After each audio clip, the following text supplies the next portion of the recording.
Thank you for having me. Actually, here you go. Feel like, there's a couch here, so I want to use this remote. So I'm just going to keep clicking away. No, I promise I will not do this. It's a little bit of a tough spot being in between Dunkin' Donuts and Children's Hospital, but the topic for today is paying it forward.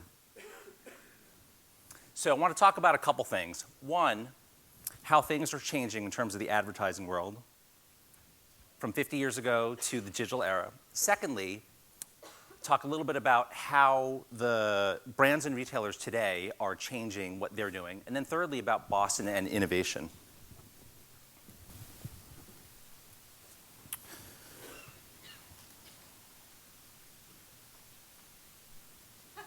There you go. I got to say, this thing is, there are 3 different things I'm looking at. So this is not synced up with that. No, it's not synced up with this. So I guess I'll just have to look at this. So this is what I'm not going to do. These are the 3 things I'm going to talk about. And since this is an ad club event, I feel like I got to start with at least this, right? So I'm sure you guys watch the show, 15 Emmys, set in the 60s. Sterling Cooper may be a fictional firm, but the ads they produce during that time frame are pretty realistic, right? Pretty real.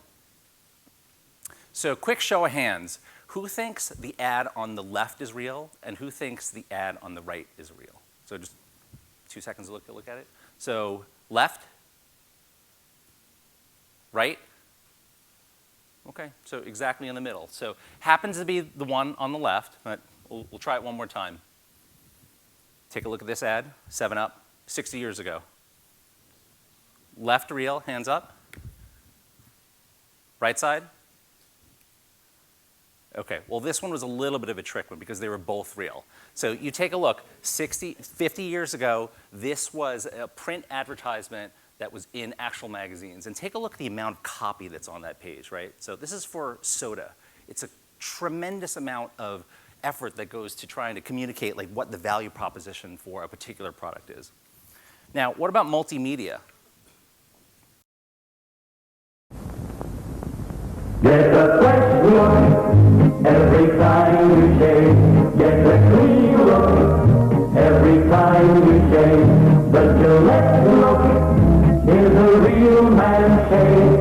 The freshest, cleanest shave of all. Have a real man shave with Gillette. Choose the world's best razor, the Gillette 195 Adjustable.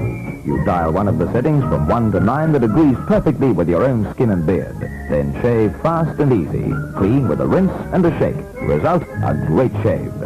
Get a fresh look every time you shave. Get a clean look every time you shave. The Gillette look is a real man's shave.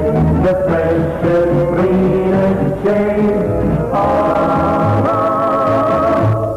The Gillette 195 Adjustable with 6 Super Blue blades, just 25 shillings everywhere. Let's take a look at one from last year. Gillette wanted to see how far one ProGlide cartridge could go. So they sent me around the world to find out. I learned a few things along the way. First impressions do matter. Fear is your enemy and your friend. Laughter needs no translation. Never say no to a gift. One world, 5 weeks. The only thing that didn't change was my razor. Up to 5 weeks of comfortable shaves with one ProGlide cartridge. Great things start with Gillette. So pretty iconic brand, Gillette, based right here in Massachusetts. What was different about those 2 ads 50 years later? So not a lot, right? So one was in black and white, one was in color, one was widescreen, one wasn't. One didn't have a jingle, and the most recent one was 30 seconds long as opposed to a minute, right? So attention says something about attention spans. So major brand that's trying to reach out to consumers, if you take a look at this, it's really the same advertisement, right? And even if you look at the guys, they look almost the same, right? So 50 years later, there's not a lot that actually changes. Now, what's actually happening in terms of ad spend? So I'm sure you guys have seen this before. The amount of dollars that are going into these like one-way channels continues to be pretty high. So if you take a look at what advertisers are spending on TV, print, radio, and then you add on top of that outdoor advertisement, directories, it's about 75% of spend is still using these one-way channels. that are not interactive, that are not digital. You can't get feedback from the consumer. And what's been pretty new over the last couple of years is the advent of digital and interactive, right? And so ad spend last year, 20% on the internet, 6% on mobile. The number of people that are actually in front of these devices has increased a tremendous amount. So the mobile number, interestingly enough, like a year ago was about 1%. So that's grown incredibly over just one year. If you compare that against the time that we spent in front of these devices, so let's just assume every moment that you spend in front of a TV is exactly equal in value to a moment that you sit in front of the mobile device. Like these bars should be the same, right? So mobile, 20% of our time in front of those devices, 5% of spend. There's a lot of dollars that are happening now at this bottom piece, right? So much more of it around interactive, much more is around digital. eBay, that's my parent company. Talk a little bit about like what's actually happening in terms of commerce.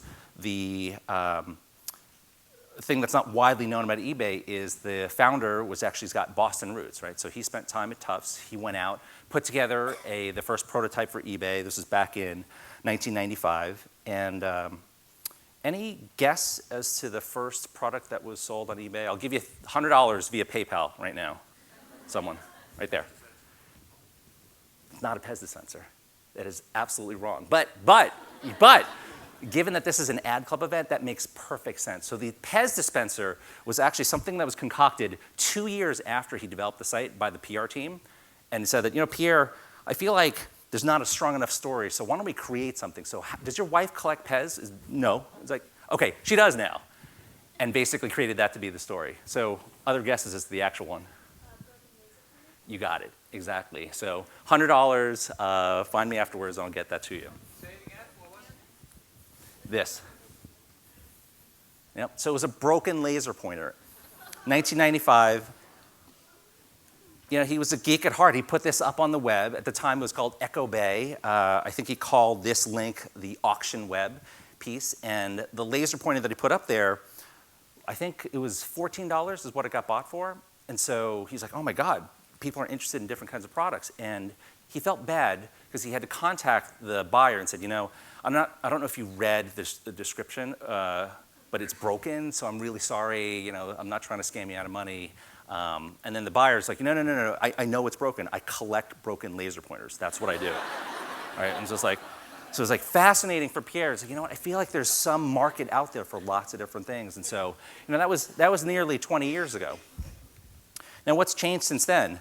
You take a look at the number of people that are now in front of different devices. We talked a lot about mobile. I have a mobile DNA, mobile background. The typical mobile device, 3 feet away from you at any time. For smartphones, you're checking that smartphone 150 times a day. Like, that's a lot, right? The number of phones that are out there today with iPhones, right? So more iPhones sold every single day than babies born. So that's a little disturbing, but it's true. Speaking of babies, now this happened about 6 months ago. So 14-year-old grabs her dad's phone, clicks over to eBay, and buys a car, right? It seems fitting in the digital age. As it turns out, and he bought the car, fixed it up, and all that good stuff. Now, going back to real commerce that adults are doing, on eBay today, every 9 seconds, a pair of shoes is being bought. Every 60 seconds, someone's buying a GPS device. Even big products, every 2 minutes, someone's buying a car on eBay. So digital commerce is happening. A couple years ago, in fact, someone bought a plane using the eBay mobile app.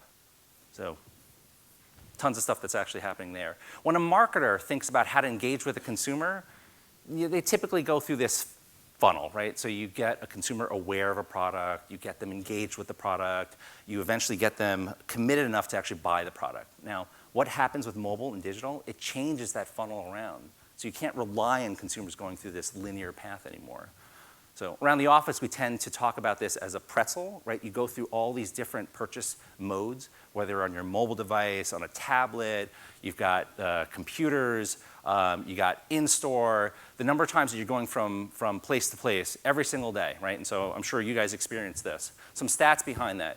So 26% of the time, someone's taking a mobile device, looking at something, then going to their computer because they want more information, right? Quarter of the time, they're taking the mobile device, they're walking into a store. You're in the store, you see a product, but you don't buy it right then. You go back to your computer and you buy it, right? That's showrooming. It happens a lot with retailers. And the reverse also happens. You do research, and then you go into a store to actually buy the product, right? You want to see it, you want to hold it, you want to touch it. I want to talk a little bit about what brands and retailers are actually doing in this space to give you a flavor for how they're competing in this environment. So a couple mini case studies to give that color. Now, crazy amount of competition. I said I wasn't going to read slides, but this one's worth it, right? Just look at the headlines. You got home improvers, watch out, Amazon is coming. Will Amazon take over the world? Amazon is killing retail. Same-day delivery, destroy local retail. So retailers are really worried about like what to do in this environment. Now, mobile, clearly location means a lot. I come from a startup that was all about GPS and all about location. It's one of the best ways to figure out purchase behavior. So I want to give you an example of one of the things that we did last year. So with Halls, we set up something called a geofence, and I think some of the earlier speakers talked about that as well, where the objective was to increase the number of purchases that people were making with a mobile device, right? So we set up these fences. We figured out in what areas of the country was the flu index high because people tend to get sick. We put ads on phones in those areas. And in terms of some of the results, you saw about a 63% increase in terms of click-through rate and a 3-4% lift in terms of purchase, right? And so location matters. Some other examples of what we did over the course of the year. If you travel at airports, if you've got an airport delay, we'll show you ads for Acela. If you're walking around on a hot day and there's an ice cream shop that's nearby, we'll show you an ad for that. Even during March Madness and the US Open, we drew people into bars to watch the game through their mobile devices. So when you combine location with audience, then there's actually some really interesting things that you can do because location is just one piece of the puzzle. So I want to show you an example of a campaign that we did with Best Buy. And so what their objective was over the holiday season to increase the number of early season purchases. And so we launched a campaign called Shop Early, Save Big. I'll show you what that looks like. So similar example, you're walking by, we're going to reach a local consumer. And checking the weather, you happen to be near a Best Buy. If you're an eBay user or a PayPal user, we also know a lot about your purchase preferences as well. Ben Jones from Google talked a little bit about like the search history. So if you can imagine for me, I may have done a search on a digital camera or a TV, and now if there's something that's nearby, it's on sale, I can see it. So in this case, what happens was we showed the consumer local inventory. So this particular example happened in a big screen TV, but it could be any product that was in that Best Buy. Purchase the product right away, and then you can either pick it up in store or you can have it shipped home. So in terms of some of the campaign results for that particular campaign, we had about 3% of the time consumers were purchasing directly from that mobile device. And then in 3% of the time, they were also choosing to go to another store based on product availability. I want to talk a moment also about some of the other things that we're doing to close the loop. Now that term is something that we toss around quite a bit. We did this thing for the Home Depot. I believe this was over the Memorial Day season where what we did was we enabled consumers that had purchased at Home Depot before and gave them money, but the money could only be spent if they came in and they physically paid for the product using PayPal. So we sent an email blast. I think it went out to maybe 50,000 or so people. And then over a course of a 3-day weekend, what we saw was that about 28% of them came in and actually bought the product, right? So bought a product, filled the cart, and if you think about that entire end-to-end cycle, that's a pretty long cycle, right? As a consumer, you're getting an email, you're opening the email, you're looking at it, and you're changing your plans. You're going to walk into a Home Depot, you're going to buy a product, you're going to buy more than you expected to buy, and you go to the register and then you pay with PayPal. So a lot of activity, and so we were really, really psyched about that particular result. Let's go through another local brand. So Boloco. Who's been in a Boloco recently? Let's show of hands. Okay, good. Got some burrito fans here. They are doing some really cool things with a couple different solutions. So I guess I'll just have to describe it. So for Boloco, if you are on a line in Boloka, you see how crowded it gets in the afternoon, right? And so around lunchtime, particularly in the financial district where we work, the user experience is one where when you walk into the store, if you have the app and it's powered through a vendor called online ordering, you can, in essence, order while you're still in line, or you can order beforehand. So what they saw was a lift in terms of in-store sales, increase in terms of purchases.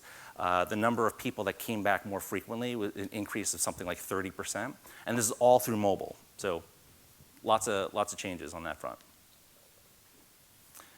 The last topic that I want to spend a little bit of time on is Boston and innovation. John this morning gave a set of really good stats in terms of all of the great things that are happening in Boston, from the startups to the universities to the, Kathy mentioned all the firsts that we have in Boston. So there's some special things that are happening in the local ecosystem here.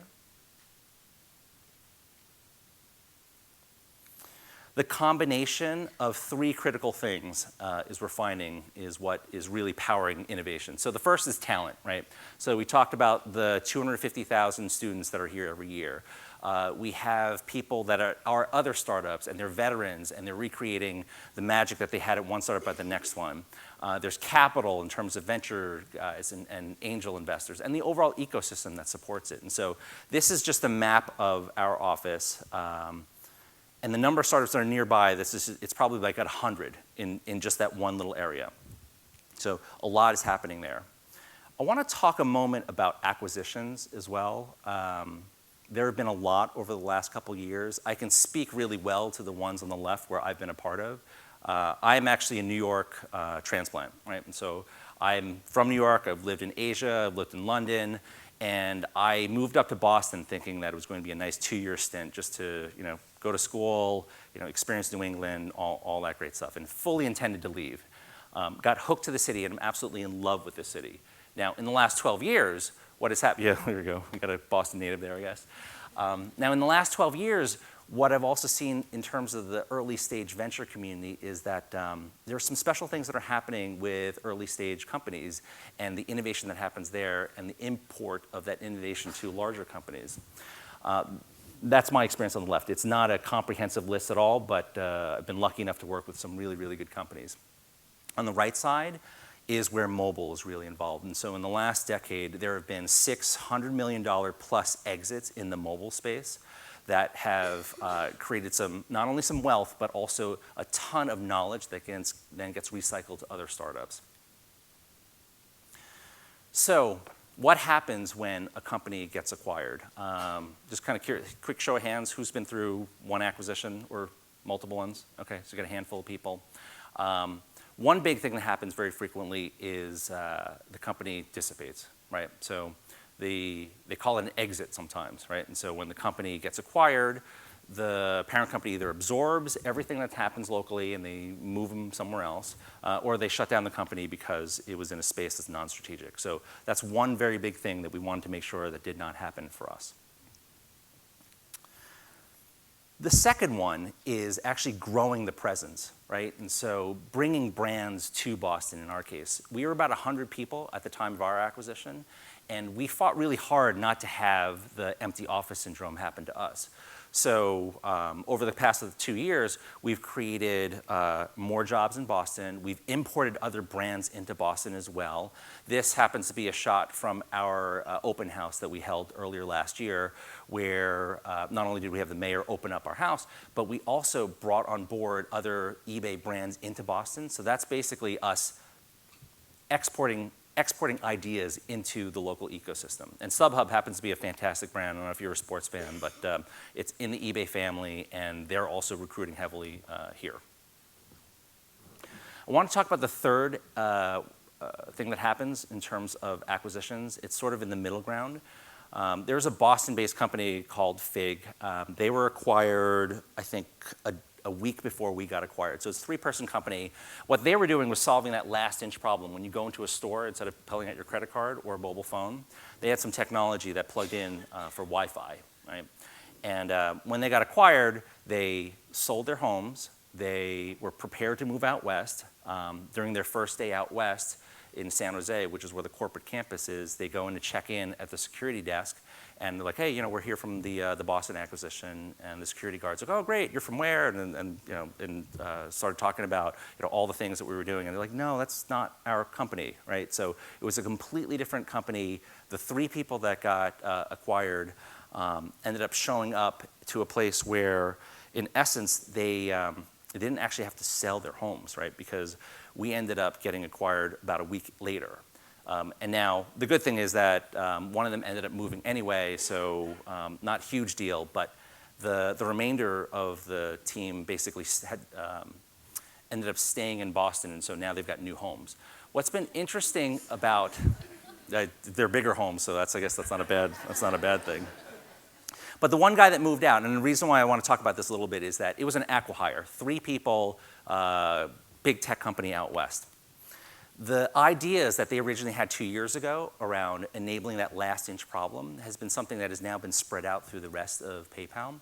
So the single person that moved out there was a single engineer. He's been one of the chief people that has been able to build up a product that we call PayPal Beacon.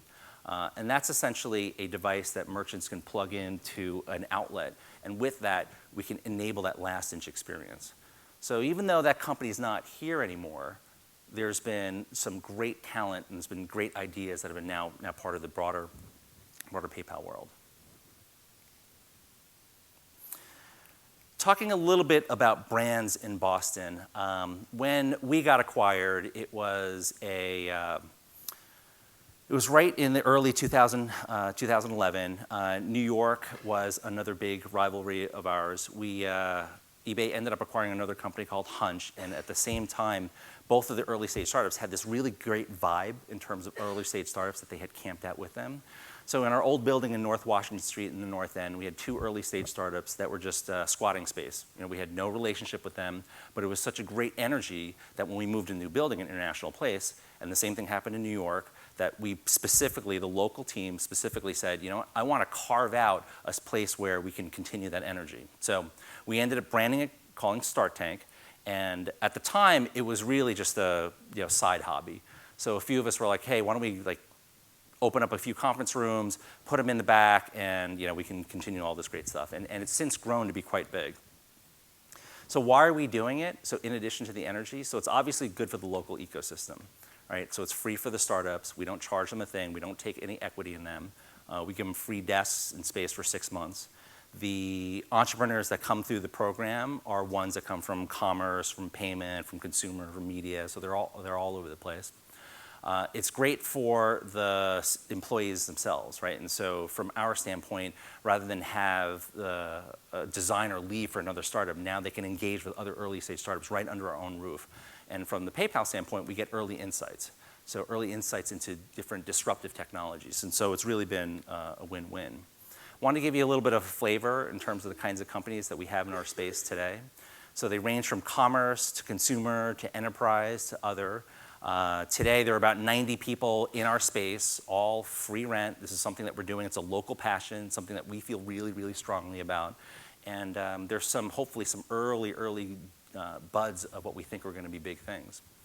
So I'm going to walk through a couple different examples of them. So who's heard of Manicube? Oh, good. All right, so it's already a brand. So Manicube, 2 founders, HBS students, they ended up moving to New York to start the company. So it's an export of talent right there. They launched the company in New York and started to get some legs. We got a hold of them and figured that Boston would be a great place to open up a second office. So it's a fairly straightforward service. So if you're a professional woman, you typically have to spend X amount of time going to get your nails done, right? And so on a typical weekend, it might be half an hour, going to the place, coming back, et cetera. So it's a really simple value proposition. Right there in your cube, you can get your manicure done, 15 minutes, done, right? And so it sounds like it's a pretty good service. It doesn't really resonate with me. I mean, my nails are just, regular nails, nothing special about them. But what locked it in for me was when they described the overall business. So these are 2 first-time founders, tremendous passion for their business. When they described the problem, I understood the value proposition. And when they talked about Boston being a next target market, there are a couple really interesting things that are happening here. One, very high density of consumers, right? And so in the financial district, 50-floor building, everyone's going someplace. If you walk around, unlike New York, there isn't a nail salon every 5 feet, right? And so in Boston, there's like, a tremendous amount of demand relative to supply. And the thing that locked it in for me was when they described what that consumer experience would be like, that 15 minutes that you're sitting in a cube, it's really a captive audience, right? And so they can have an iPad in front of the person, basically show any media and content. They can do extra products. And so I think they're really on to something that's going to be pretty big. And so we're glad to have them partially back in Boston. Another company that's in our space, so Co-Everywhere, it's just a screenshot to give you a flavor for what the product is. It's essentially a social media platform. You can see everything that's around you. So think of it as all the content that's out there with Facebook, Twitter, Instagram. It's all locally oriented. And what's interesting about that company was that they are embarking upon in 2014 a lot of the same problems that we were trying to solve when we were a startup 5, 6, 7 years ago. And the great thing is that now that they're in the Start Tank, they can learn from all of our mistakes, because we made a ton along the way. They just raised $6 million. They are, they've got to show a lot of promise, and it's another exciting company that we have in our space. And this particular one has a personal, really holds really near and dear to my heart. So when we got acquired, it wasn't a massive exit. So we're not going out there, buying yachts and all that good stuff. But the team from Where had a little bit of money. So what we did is we individual angel invested in a couple different companies. And so it's very, very spotty. It's like, hey, you meet an entrepreneur, that's a great idea, can I give you a little bit of money to accelerate things? And then someone else does the same thing. And so collectively, over the course of about a year, we ended up investing about $500,000 of our own personal money in a scattershot of startups. It's all good. But we knew there had to be a better way. And so one of the other startups that we have in our space is called Launch Angels. And what we're doing is we're partnering with them to, in essence, pool all of our leads in terms of early stage startups, pool our capital, and probably most importantly, pool all of the knowledge that we have. And so what we can do now with early stage startups as they come through is provide them this end-to-end ability to accelerate their business. The capital, the advice. Some of us work at public companies that can then help them grow their business, whether it's customers, partners, eventually acquire them. So there's some great stuff that's happening there. And so we just launched this. We're about to close on about $1 million early stage fund this week. And so just an example of some of the things that we're doing to help the small brands. I think one of the earlier presentations walked through what these early brands look like, way back when. But in the digital era, there's going to be all this other great stuff that's going to be happening. So that's on the small side. And the final note is that since we're part of PayPal, a lot of what we're trying to do is connect consumers with goods and services, right? And try to make it really easy to do that. And the final example of a brand, I just want to play this video to give you an idea of the kinds of things we're working on in Boston.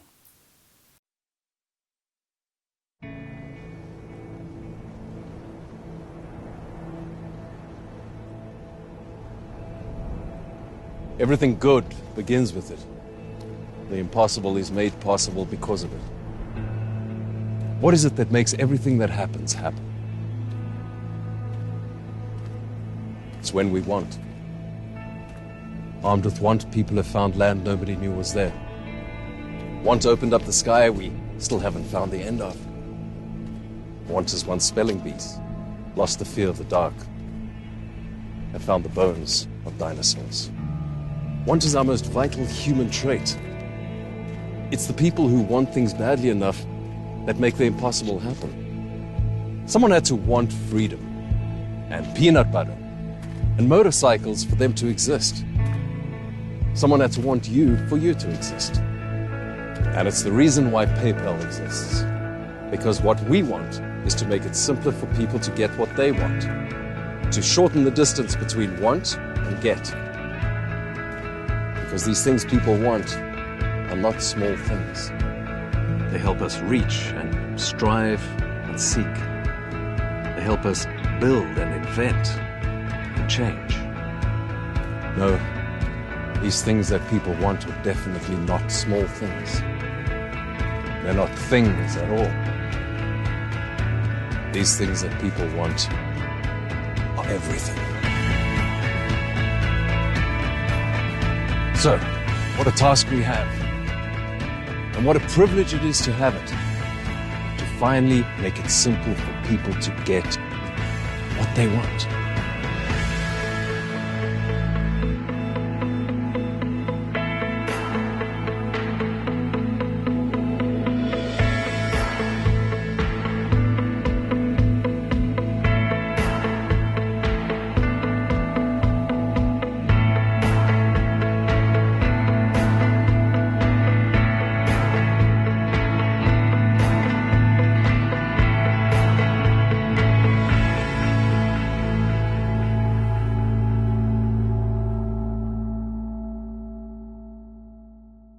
So that's a little bit about PayPal, a little bit about what we're doing. We also partnered with I think Mike Sheen and Mayor Menino will talk a little bit about what we've done as part of the One Fund. So thank you for your time.